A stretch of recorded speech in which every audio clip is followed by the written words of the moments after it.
warahmatullahi wabarakatuh. Waalaikumsalam warahmatullahi wabarakatuh. Gimana keadaannya hari ini? Alhamdulillah, luar biasa. Allahu Akbar. Hari ini ada yang gak masuk gak? Banyak Oh, banyak ya, ini gak panas. sakit bu, sebenarnya bu banyak acara. Jadi sebelum kita mulai pelajaran, alangkah baiknya kita berdoa dulu. Siapa yang mau mimpi doa? Ini tuh. Jadi bisa dimimpi doanya? Bisa ibu. Baik teman-teman, sebelum mulai pelajaran, ada baiknya kita berdoa mulai. Berdoa selesai. Oke, hari ini kita akan belajar tentang matahari sebagai sumber kehidupan di bumi. Sebelumnya Ibu pengen nanya, apa sih hubungan matahari dengan tumbuhan? Bisa tahu?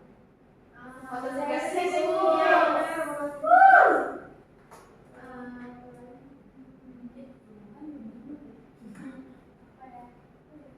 nggak tahu? Nggak tahu. Oke, sebagai untuk pembungaan dan mempercepat proses pertumbuhan. Oh, jadi berarti kalau ada matahari, tumbuhan itu bisa berbunga ya, Bu? Iya, bisa mempercepat laju pertumbuhan. Terus peranan matahari bagi tumbuhan itu sebagai apa?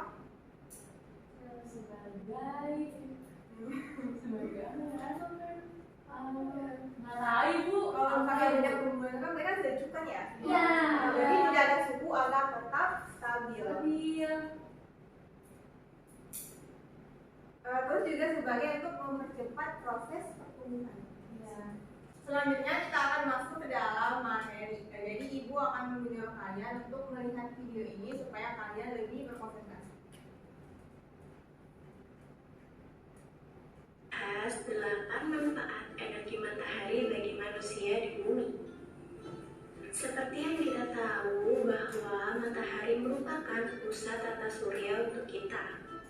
Bahkan banyak juga sumber yang menyebutkan bahwa salah satu faktor yang membuat bumi kita ini bisa ditinggali yaitu karena bumi mendapatkan paparan sinar matahari yang cukup. Lalu apa saja sih manfaat energi matahari bagi manusia? Daripada penasaran, langsung aja yuk kita simak video berikut ini. Oke, yang pertama adalah energi matahari dapat membantu proses pengeringan. Dengan adanya panas matahari, kita bisa mengeringkan pakaian yang kita cuci dan mendapatkan manfaat berlebih jika kita memanfaatkan matahari untuk membantu proses pengeringan seperti pengeringan kerupuk, ikan asin, dan juga bisa membantu proses pemanenan garam dan masih banyak yang lainnya. Selain itu, matahari juga membantu proses terbentuknya awan dengan menguapkan permukaan yang berair sehingga air tersebut menguap dan mengkristal membentuk awan.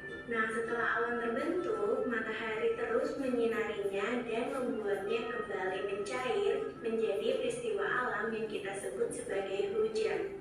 Manfaat yang kedua adalah mengatur tata surya.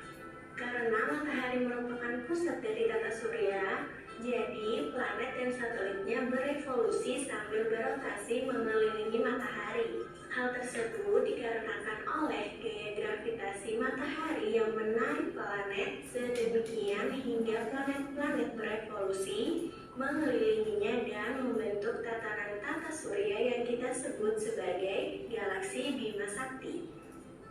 Yang ketiga, membantu kita beristirahat dengan lebih baik. Beberapa sumber menyebutkan bahwa jika seseorang terpapar sinar matahari selama kurang lebih 6 jam setiap harinya, maka kita akan menjadi segar di tengah hari, terutama jika kita terpapar sinar matahari di sore hari. Sedangkan setelah petang, semakin malam agak larut, kita akan merasa mengantuk seiring dengan terpaparnya cahaya lampu atau cahaya buatan lain yang membuat kita merasa mengantuk, sehingga dapat beristirahat dengan baik. Karena tanpa matahari, maka tumbuhan akan mati karena tidak dapat memasak untuk kebutuhan dirinya. Jika tidak ada tumbuhan, maka manusia juga akan binasa karena tidak ada oksigen yang dihasilkan di bumi. Oke otakers, demikianlah penjelasan di atas tentang beberapa manfaat energi matahari bagi kehidupan manusia. Oke, tadi kalian sudah lihat videonya kan? Baik, Jadi Bu. mau nanya, apa sih itu matahari? Ada yang tahu? Dia sumber energi utama yang membesar di muka bumi ini. Terus matahari itu energi terbarukan apa tidak? Terbarukan. Oke. Jadi tadi ringkasannya itu Ibu sudah membuat peta konsep. Jadi di sini adalah matahari. Jadi di sini adalah peranan matahari sebagai sumber kehidupan. Matahari itu menghasilkan energi panas dan energi cahaya. Yang pertama di sini tadi kan ada matahari sebagai kesehatan kan? Ya. Jadi dia matahari itu bisa membantu pembentukan vitamin D. Ada yang tahu vitamin D itu manfaatnya untuk apa? tulang. Terus untuk pembentukan otot. Terus yang kedua ada membantu proses pembuatan garam. Jadi garam dari air laut nanti akan diuapkan melalui panas sinar matahari. Terus terjadinya hujan juga dari air laut yang mengalami penguapan, nanti dia akan terbentuknya awan, terus sampailah terjadinya dengan hujan. Terus yang ini ada membantu proses fotosintesis. Dan itu fotosintesis sebenarnya untuk apa? Makanya juga untuk mempercepat lagi pertumbuhannya. Terus tadi kan untuk mempercepat lagi pertumbuhan dan pembuahan kan. Nah jadi setelah mengalami tumbuhan ini akan dimakan oleh manusia. Terus dari fotosintesis ini juga dia tumbuhan ini menghasilkan oksigen dan nantinya akan kita hirup udara segar. Terus juga ada rumput juga mengalami proses fotosintesis yang nantinya akan dimakan oleh hewan yaitu sapi. Terus matahari ini apa? Baju. Ya ini kan sering kita lakukan dalam kehidupan kita sehari-hari ya. Terus ada mengeringkan ikan. Terus matahari juga sebagai menerangi bumi dan terjadinya siang dan malam. Terus yang terakhir sebagai sumber energi pembangkit. Oke, selanjutnya itu akan memberikan kalian tugasnya itu membuat peta konsep tentang peranan matahari sebagai sumber kehidupan. Nanti kalian presentasikan.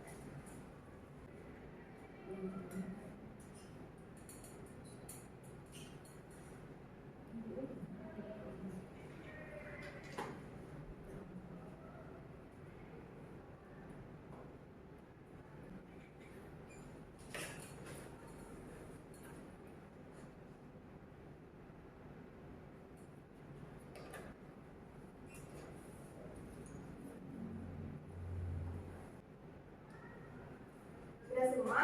Udah. Siapa yang mau maju ke depan untuk Baby Bu. Itu saya Bu. jadi yang maju?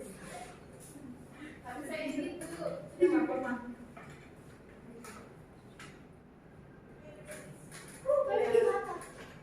Di sini aku akan mempresentasikan hasil karyaku. Maaf ya jelek. Di sini ada matahari. Matahari itu berperan atau berfungsi sebagai untuk menyumber pakaian, fotosintesis, terjadinya siang dan malam, dan membentuk vitamin D. Oke, benar.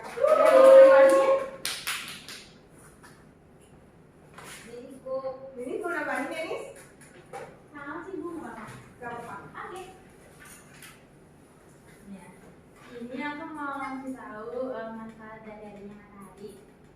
Ya, yang pertama itu sebagai pembentukan vitamin D untuk tubuh kita. Terus juga membantu proses terjadinya hujan. Terus juga untuk menjemur pakaian dan hasil-hasil laut. Terus juga sebagai sumber energi pembangkit listrik dan sebagai penerangan bumi, Bu. Oke, betul banget. Tadi kan kita sudah belajar tentang matahari sumber kehidupan di bumi kan ya. Kita sudah menonton videonya, terus juga sudah melihat peta konsepnya, terus kalian juga sudah membuat peta konsep sebagai peranan matahari sumber kehidupan di bumi. Jadi ada yang bisa menyimpulkan pembelajaran kita hari ini? Ya, Bu. Denis mau? Ya, Denis beres. Ya, jadi matahari itu sebagai sumber energi terbesar di bumi, Bu. Ya, Terus banyak benar. banget manfaatnya. Kita Ya. bisa menjemur, kita bisa mendapat sumber energi pembangkit listrik, juga sebagai penerang bumi, Bu, membantu vitamin D. Oke, betul. Jadi segitu aja pembelajaran kita hari ini. Kita tutup dengan baca doa. Ada yang mau mimpin doa? Jadi itu Ya, boleh. Sebelum kita pulang, hari kita membaca doa, berdoa dimulai. Doa selesai, memberi salam. Assalamualaikum warahmatullahi wabarakatuh. Waalaikumsalam warahmatullahi wabarakatuh. Nanti jangan lupa dikerjakan PR-nya halaman 30. Oke, Bu. Besok dikumpul ya. Ya, Bu.